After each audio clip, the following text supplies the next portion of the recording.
Las misericordias de Dios se renuevan cada mañana. Su voluntad es buena, agradable y perfecta.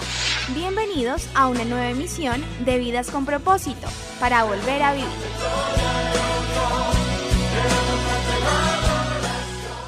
La queja nunca ha resuelto nada. Hola, muy buenos días, bienvenidos otra vez a Vidas con Propósito para volver a vivir. Damos gracias a usted, apreciado oyente, que cada día está atento a nuestra programación. Y hoy para usted compartiremos el tema Estirpe la queja.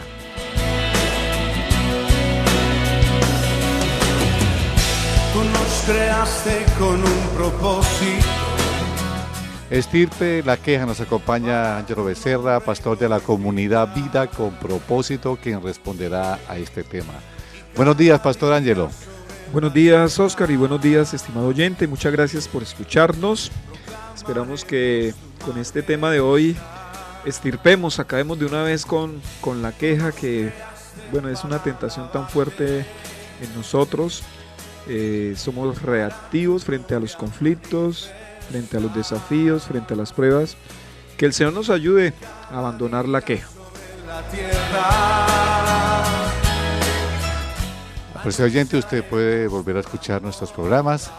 Usted ingresa a nuestro canal en YouTube, escribe en el buscador de esta página Comunidad Vida con Propósito, y allí podrá encontrar los temas y series que emitimos por este espacio. Estás escuchando Vidas con Propósito, para volver a vivir. Hola, les habla el pastor Ángelo Becerra. Quiero invitarles a nuestro tercer culto de la comunidad Vida con Propósito, sede Piedecuesta. Domingos 5 de la tarde, carrera séptima, número 450. Les esperamos. Escuchas tu programa favorito, Vidas con Propósito.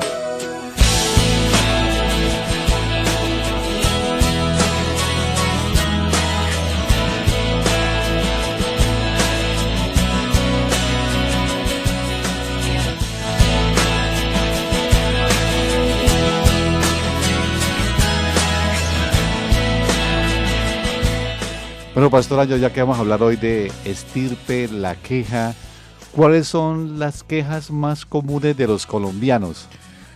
Aunque no todos en Colombia, podríamos decir que no todas las personas se quejan, sí podríamos decir que hay una cultura de queja, Oscar. Nos quejamos de los salarios, nos quejamos del clima, nos quejamos de los gobernantes, aunque siempre elegimos a los mismos. Nos quejamos del trabajo, nos quejamos de los padres, nos quejamos de los hijos. Sí, lamentablemente en Colombia hay una cultura de queja, y no con esto me estoy quejando, ¿no? Sino que esa es una realidad que vivimos nosotros los colombianos. Un síntoma que pone de manifiesto la existencia de una enfermedad y sirve para determinar su naturaleza, pues precisamente eso es el síntoma, ¿no? Que eso es lo que manifiesta que tenemos algún tipo de enfermedad. En el caso de la queja, ¿podríamos afirmar que es un síntoma de una enfermedad del corazón humano? Claro que sí, por supuesto. Cuando hay quejas significa que hay un mal dentro del corazón. Mire, el año anterior, en una de las predicaciones de la iglesia de Comunidad Vida con Propósito, basada en el libro de Números, vimos que la murmuración es síntoma de 3 pecados que hay en el interior del corazón: la incredulidad, la impaciencia y la impulsividad. Y me gustaría que con este tema pues tratáramos la impaciencia, ¿cierto? Que de alguna manera siempre está relacionada con la queja. O sea, la impaciencia es lo que nos lleva a estarnos quejando. Por eso el tema hoy lo hemos titulado Estirpe la queja, como cuando hay que hacer una cirugía, ¿no? Hay que estirpar un tumor. En este caso asumimos que el tumor es la queja, hay que estirparla, ¿no? Hay que sacarla. En últimas, esa impaciencia que produce la queja. Podríamos decir entonces que la murmuración genera impaciencia y la impaciencia nos lleva a la queja. Tal cual. La queja tiene entonces su raíz en la murmuración. Por supuesto. Bueno, pastor, ¿cuál es la cita bíblica base para este tema? Números 11 del 1 al 2 dice de la siguiente manera: un día el pueblo se quejó de sus penalidades que estaba sufriendo. Al oírlos el Señor ardió en ira y su fuego consumió los alrededores del campamento. Entonces el pueblo clamó a Moisés y éste oró al Señor por ellos y el fuego se apagó. Vamos a realizar algunas preguntas inductivas sobre este texto, pastor. ¿Por qué se estaba quejando el pueblo de Israel? Bueno, dice aquí con toda claridad que la razón de la queja del pueblo de Israel es que estaban pasando por penalidades, estaban sufriendo penalidades. Esta es la razón por la cual ellos se quejan. ¿Qué produjo en el Señor las quejas del pueblo? Bueno, quiero hacer un contraste aquí. Voy a leer lo que dice textualmente la escritura. Dice, al oírlos el Señor, o sea, al oír las quejas, ¿sí? Al oírlos el Señor, ardió en ira y su fuego consumió los alrededores del campamento.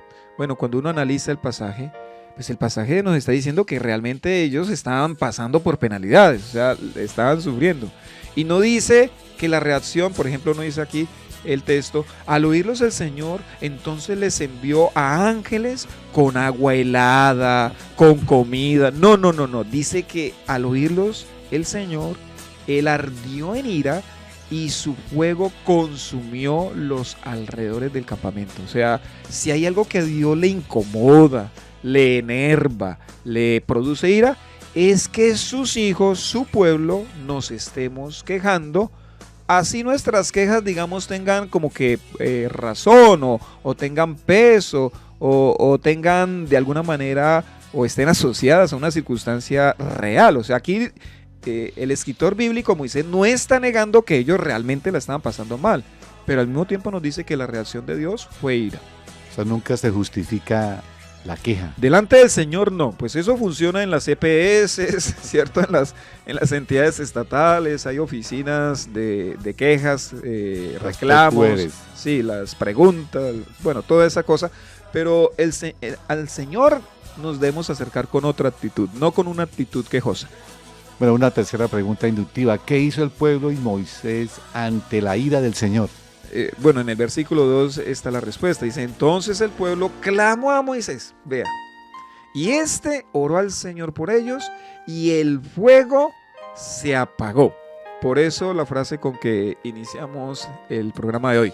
La queja nunca ha resuelto nada, más bien la queja empeora la situación. Pues había una situación difícil y después tenían más encima la ira del Señor. ¿Qué verdades o principios bíblicos podemos extraer de este texto bíblico de Números, capítulo 11? Bueno, que los momentos en los cuales nosotros tendemos mayormente a quejarnos son esos momentos o esos tiempos cuando el Señor nos permite pasar por dolor, por sufrimiento, por conflicto, por escasez, por prueba. Y es allí donde debemos estar muy, pero muy pendientes de nuestro corazón, todos nosotros, porque todos somos dados a quejarnos en medio de este tipo de situaciones. Pastor, ¿cómo extirpar este grave síntoma de la queja en mi vida? Bueno, vamos a ver 3 actitudes para afrontar las crisis, los conflictos, las pruebas sin quejarnos. Y el primer principio que yo aplico de este pasaje es calle o cállese, ¿cierto? Vea que el versículo 11 dice, el versículo 1 dice, un día el pueblo se quejó de sus penalidades que estaba sufriendo. Frente a esto nosotros podemos decir que Dios soberanamente permite y hasta decreta en sus hijos el sufrimiento. Pues cualquiera que conozca al Dios de la Biblia sabe que nada acontece en este vasto universo sin que el Señor lo permita. Dios es el que orquesta nuestros acontecimientos. Para muchos cristianos, tristemente, Dios es maravilloso hasta que es soberano en permitir cosas duras o difíciles. A ellos les gusta solamente que Dios sea soberano para el bien, no soberano para las dificultades, para las tristezas y para los dolores. Si esa es su cosmovisión del Señor, usted va, estimado oyente, usted va a estar enluchado con Dios. Usted va a estar quejándose, usted va a estar reclamándole, usted va a estar molesto con las decisiones que Dios toma soberanamente. Porque si hay algo que nosotros podemos estar convencidos según la Biblia, es que Dios puede hacer con nosotros lo que Él quiera sin rendirnos ninguna explicación. Para la muestra, un botón. Job pasó por sufrimientos terribles y él se enluchó con Dios. En los primeros 2 capítulos, pues él mantuvo, digamos, su fe, su adoración a Dios, pero uno nota que después el hombre se descompuso. El hombre le dice, bueno, ¿qué es lo que tienes conmigo? Mátame, acaba conmigo, ¿por qué me vigilas? ¿Por qué me tratas así? Y le hace una cantidad de preguntas a Dios que Dios nunca contestó, porque es que Dios no tiene por qué rendirnos explicaciones. Nosotros debemos aprender que el Señor es soberano y que Él dispone de nuestras vidas lo que Él quiera y cada vez que Él quiera. Pastor, generalmente tendemos a preguntarle al Señor ¿por qué? En momentos de angustia, de crisis, y hasta lo cuestionamos. Sí, es una tendencia humana, ¿no? Como decía anteriormente, Job también cuestionó al Señor, Job también le reclamó al Señor. En el Antiguo Testamento, pues uno lee algunos salmos donde se ve que el salmista o los salmistas también le cuestionaban y le preguntaban al Señor de forma un tanto irreverente, al menos cuando yo veo algo así, cosa que no se ve ni en el Señor Jesucristo, ni en el apóstol Pablo, ni en el apóstol Pedro. O sea, a la conclusión que yo he llegado es que en el antiguo pacto no había tanta claridad y tanta, digamos, reverencia y respeto por la soberanía de Dios. Ya en el Nuevo Testamento desaparecen ese tipo de reclamos, ese tipo de oraciones como haciéndole exigencias a Dios. ¿Hasta cuándo, Señor? Sí, en los Salmos se ve una y otra vez esa frase y quizás nosotros en algún momento también las decimos, pero bueno, la invitación en esta mañana es a más bien guardar silencio delante de Dios, saber que el Señor tiene pleno conocimiento de todas las cosas. El Señor conoce pasado, presente y futuro y sabe por qué orquesta y permite lo que está sucediendo en nuestras vidas. Pastor, ¿por qué penalidades nos puede pasar el Señor? ¿Qué tipo de penalidades? Bueno, por muchísimas. Aquí en el pasaje se ve que están con un calor inmenso, ¿no? Porque están en el desierto. Como hoy. No, ¿cuál que como hoy, Oscar? No se puede comparar el calor del desierto. Sí, no es comparable. Pero ellos están están atravesando un desierto. Sin duda no hay agua, sin duda no hay comida y son 2 millones de habitantes los que están cruzando el desierto, como para que nosotros nos ubiquemos un poquito en el contexto. Dios permitió esas situaciones. A nosotros pues también nos puede permitir escasez, también nos puede permitir enfermedad, aunque muchos predicadores digan que los hijos de Dios no se enferman, eso es pura mentira. Muchos de los que dicen eso son calvos, o sea, tienen alopecia. Usan gafas, o sea, tienen miopía, pero dicen que los hijos de Dios no se enferman. Pues eso es una mentira. Nuestro cuerpo se va desgastando, hace parte del proceso natural de envejecimiento y el recordatorio de que nos vamos a morir.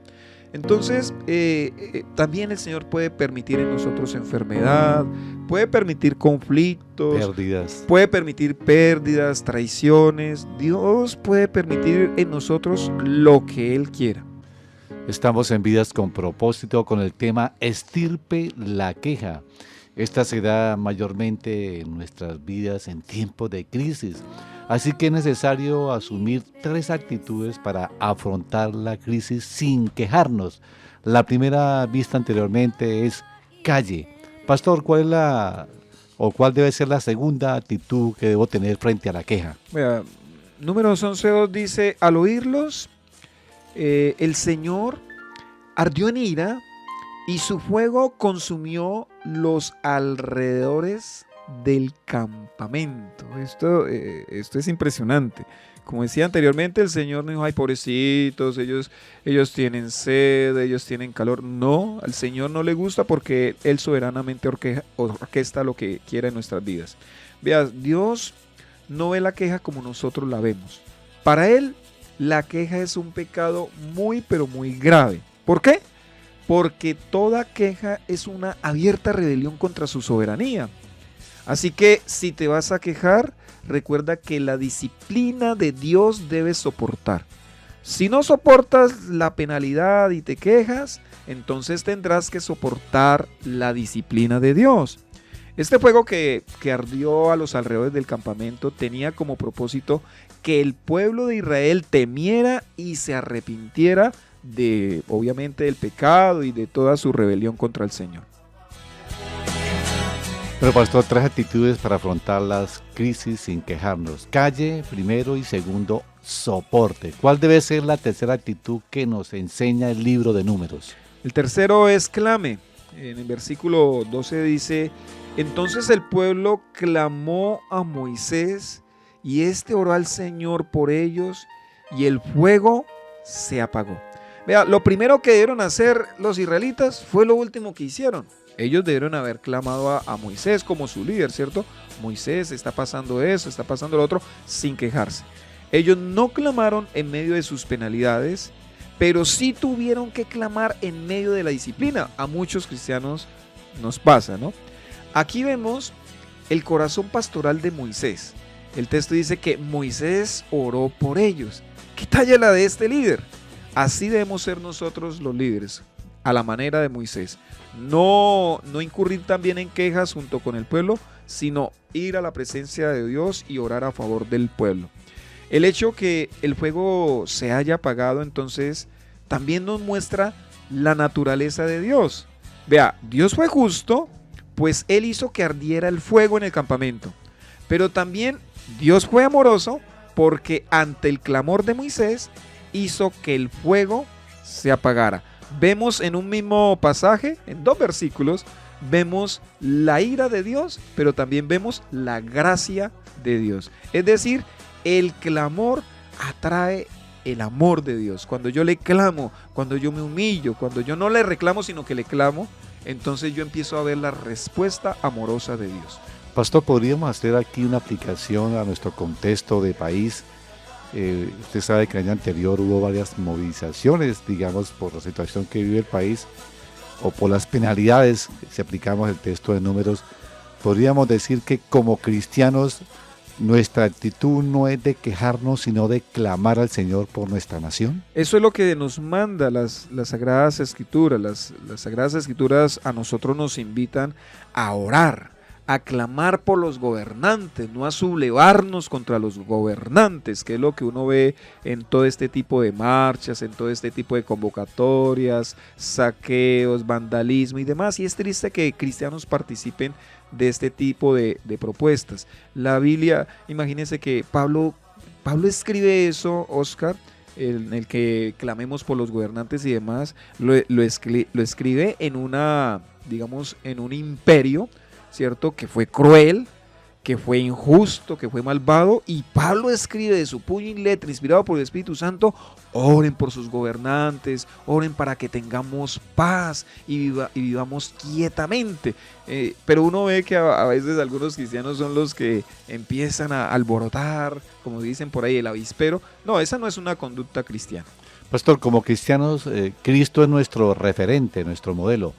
¿Cómo fue la actitud de Jesús frente a sus crisis en su vida terrenal? Bueno, preguntémonos, ¿Cristo también pasó por escasez? Claro que sí, pero uno no lo ve a él quejándose. ¿También tuvo relaciones difíciles? Por supuesto. ¿También lo traicionaron? Claro que sí. ¿También hablaron mal de él? Sin embargo, nunca lo vemos quejándose, no lo vemos renegando, no lo vemos reclamándole al Padre. No debemos decir, no, es que nunca lo leemos, ¿no? Que Cristo le diga: Padre, ¿por qué permites esto en mi vida? No, incluso en el Getsemaní, cuando ora, no pases por mí esta copa, dice Jesús, sometido a la voluntad de Dios, pero no se haga mi voluntad, no se haga lo que yo quiero, sino lo que quieres tú. Así nosotros debemos actuar frente a las circunstancias difíciles que Dios nos permita. Podemos decir que ante el laberinto de una prueba dura, oración es la salida madura y segura. Sí, madura y segura. O sea, por supuesto que hay otras salidas, pero no son las salidas maduras y no son las salidas seguras. Hay gente que toma atajos en medio de la prueba, hay gente que toma atajos en medio del dolor, y generalmente esos atajos lo llevan a otra penalidad, lo llevan a otro desierto, lo llevan a otra situación difícil. ¿Qué aplicaciones podemos resaltar de este tema? Quisiera preguntarle, estimado oyente, ¿qué actitudes, usted debería preguntarse, qué actitudes ha tenido en medio de sus crisis? ¿Ha aprendido a callar delante de Dios cuando está sufriendo? ¿Soporta usted la disciplina del Señor o se rebela contra esa disciplina? ¿Usted es de los que clama o de los que reclama? Yo creo que esas preguntas usted podría hacérselas para mirar cómo está frente a la queja. ¿Qué compromisos debemos asumir frente a la queja? Bueno, ¿qué tal estos compromisos, estimado oyente? Decido callar y esperar en medio de mis penalidades. Decido callar y esperar. Decido respetar la soberanía divina en mi vida. Decido soportar la disciplina del Señor cuando Él la ejecute en mi vida. Decido clamar en lugar de reclamar. Decido orar y no quejarme. Pastor, podríamos decir que para el Señor no hay PQRs, no hay peticiones, quejas ni reclamos. Sí, ese departamento al parecer no existe en el cielo. Bueno, por ahí el salmista también dijo, a Él le elevo mis quejas, pero cuando Él lo presenta allí es con una actitud humilde, con una actitud respetuosa. Es que la queja generalmente está asociada a la rebelión. Dios, por supuesto que nos escucha nuestras peticiones, le podemos clamar en las situaciones adversas. Lo importante es cómo lo hacemos, de qué corazón estamos nosotros orando al Señor. Y si desea comunicarse con nosotros, nos puede llamar al teléfono 310-212-4602. 310-212-4602. Gracias por escucharnos. Les deseamos que pasen un día muy feliz.